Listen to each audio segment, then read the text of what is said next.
हर व्यक्ति जीवन में कुछ कर्म करता है। वो कर्म अपने व्यवसाय से अलग हटके कर्म हुआ करते हैं और उसका मानना है कि जो उसने कर्म किया है उसके अनुसार वो श्रेष्ठ कर्मों की श्रेणी में आता है। चाहे कोई दान धर्म करता है, किसी की सहायता करता है, लड़ाई झगड़ा भी करता है, किसी को दुख देता है, किसी को सताता है, वो व्यक्ति अपनी बुद्धि के अनुसार उसे श्रेष्ठ कर्मों की श्रेणी में लेकर वो कर्म किया करता है। उसे लगता है कि मैंने जो कर्म किया वो श्रेष्ठ है। कुछ कर्म जो दान धर्म और किसी की सहायता करने वाले कर्म, वो कर्म, इनसे मिलते जुलते कुछ कर्म श्रेष्ठ कर्मों की श्रेणी में आते हैं। परंतु कुछ लोगों का ऐसा मानना भी है, यदि वो लड़ाई झगड़ा भी करते हैं, किसी को दुख देते हैं, किसी को सताते हैं, तो भी उन्होंने अपनी ओर से वो कर्म श्रेष्ठ किया है। उन्हें इस बात का कोई पछतावा नहीं होता। अच्छे कर्म का फल अच्छा मिलना चाहिए, बुरे कर्म का फल बुरा मिलना चाहिए, यही रीत है। परंतु कई बारी कुछ किए गए श्रेष्ठ कर्म जो किसी व्यक्ति विशेष ने किए हैं, वो कर्म उसकी बुद्धि के अनुसार श्रेष्ठ है ही है, परंतु श्रेष्ठ कर्मों की श्रेणी में वो कर्म अपना स्थान रखते हैं। उस व्यक्ति ने कर्म किए, दान धर्म किया, चंदा दिया, किसी की मदद की, किसी धार्मिक भवन को बनाने में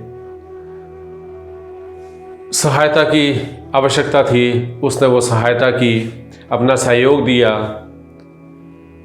उस कार्य में सहयोग देने के बाद उसे उसके परिणाम की चिंता नहीं थी। कुछ कर्म ऐसे होते हैं जो कि व्यक्ति विशेष का मानना है कि श्रेष्ठ कर्मों की श्रेणी में आते हैं, और ऐसा होता भी है, परंतु उसका परिणाम उसे अच्छा नहीं मिल पाता। वो इसके बारे में सोचता ही नहीं है कि इसका परिणाम क्या मिलेगा या उसे क्या मिल रहा है। उसका ध्यान इस ओर नहीं जाता कि इसका परिणाम मुझे कुछ गलत मिला है। ऐसे ही कुछ कर्म के बारे में आज मैं बताऊंगा।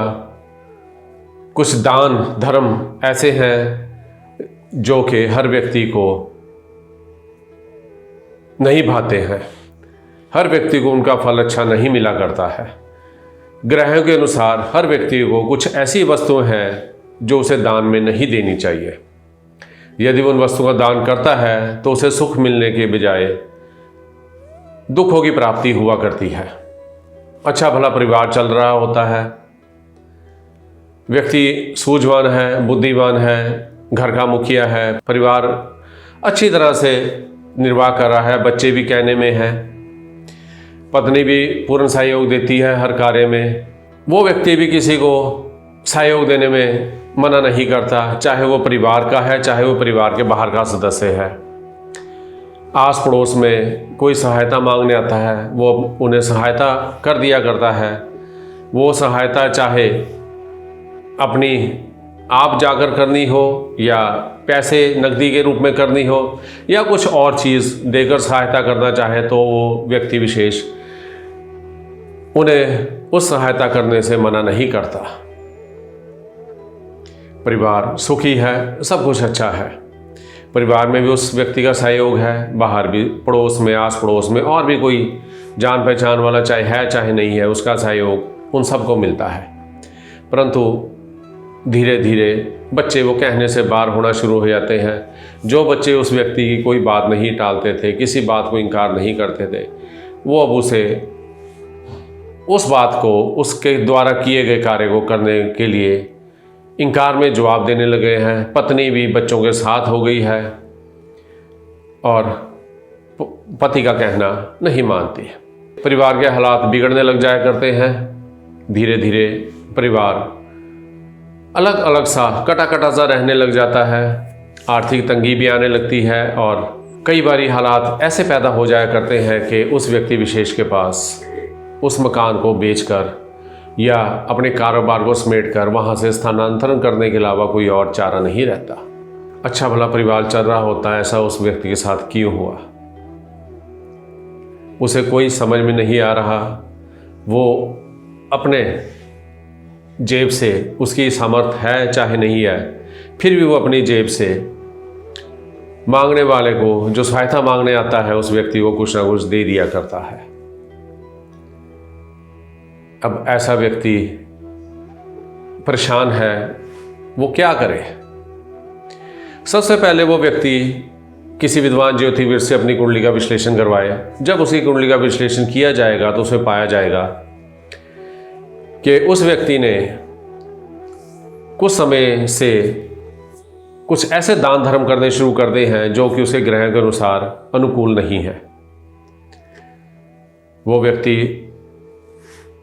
मंदिर बनाने के लिए, धर्म स्थान बनाने के लिए चंदा दे दिया करता है। किसी यात्री निवास को बनाने के लिए वो चंदा देने के लिए तत्पर तैयार रहता है, और स्कूल इत्यादि का भवन बनाने के लिए भी यदि किसी ने सहयोग मांगा तो अपना पूर्ण सहयोग दिया करता है। अब उसकी कुंडली का विश्लेषण किया गया, उसमें पाया गया कि ऐसे व्यक्ति को इस प्रकार के दान धर्म नहीं करने चाहिए। यदि वो ऐसे दान धर्म करेगा तो उसके जीवन से, उसके परिवार का और उसके मकान के भवन का सुख चले जाएगा। ऐसा क्यों हुआ? कुंडली के विश्लेषण में पाया गया कि ऐसे व्यक्ति की कुंडली में शनिदेव अष्टम भाव में विराजमान है। शनिदेव एक वो ग्रह है जिससे भवनों के निर्माण के बारे में विचार किया जाता है। शनि एक अशुभ भाव में विराजमान है। यदि कोई भी ग्रह अशुभ भाव में विराजमान हो और उससे संबंधित कार्य करके बल दे दिया जाए तो वह बल भी अशुभता में तब्दील हो जाएगा, अशुभ प्रभाव देगा। अब ऐसे में व्यक्ति को, जिसका कि शनि अष्टम भाव में विराजमान है, उसे क्या करना चाहिए? सबसे पहले वो व्यक्ति उस ज्योतिषविद के परामर्श के अनुसार जो उपायों से सुझाए गए हैं उन उपायों को करे। इसके अलावा मैं भी आपको एक ऐसा उपाय देता हूं जिससे कि यदि वो व्यक्ति वो उपाय कर लेगा तो उसे जीवन में दुख नहीं प्राप्त होंगे। सबसे पहले उस व्यक्ति को किसी भी भवन, धार्मिक स्थान, यात्री निवास या किसी स्कूल इत्यादि को बनाने के लिए चंदा नहीं देना चाहिए, अपना सहयोग नहीं देना चाहिए। यदि उसने दे दिया है, वो ऐसा कर चुका है, तो वो क्या करे? वो कभी भी नंगे पैर स्नान ना करे और चांदी का चौरस पीस सदैव अपने पास रखे।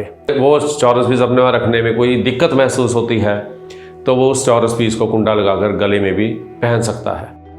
यदि वो व्यक्ति इन उपायों को करता रहेगा तो जीवन में जो वो सुख खो चुका है वो सुख से पुनः प्राप्त हो जाएंगे और उसका जीवन पहले की भांति सुचारू रूप से चलने लग जाएगा।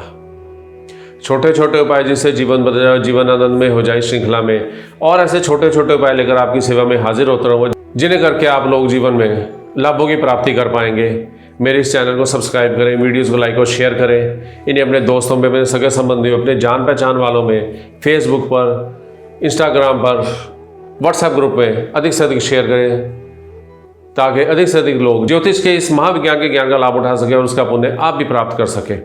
आने वाली वीडियो में कुछ और ऐसी विशेष जानकारी लेकर आपकी सेवा में हाजिर होता रहूँगा। आने वाली वीडियो तक के लिए आप सबको मेरा प्यार भरा नमस्कार।